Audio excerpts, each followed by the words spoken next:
Base makeup শুরু করার আগে আমি ওর লেন্সটা পরিয়ে নিলাম। তোমরা অনেকেই আছো জিজ্ঞাসা করো কোন কালারের লেন্স তোমরা নেবে, তো সেক্ষেত্রে আমি বলবো গ্রে বা ব্রাউন এই কালারের মধ্যে তোমরা নিতে পারো, অনেকটাই ন্যাচারাল লাগে।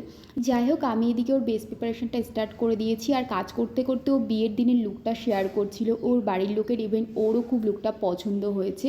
কাজের শুরুতে কিন্তু অনেক ভিডিও ক্লিপ নেওয়া হয়, কিন্তু শেষের দিকে গিয়ে ভিডিও ক্লিপ নেওয়ার টাইমও থাকে না। আর তাছাড়া যে বোনটা আমাকে ভিডিও বানিয়ে দিচ্ছিল সেও কিন্তু রেডি হতে চলে গেছিলো, তাই তোমাদের সাথে একেবারে ফুল লুকটা শেয়ার করছি।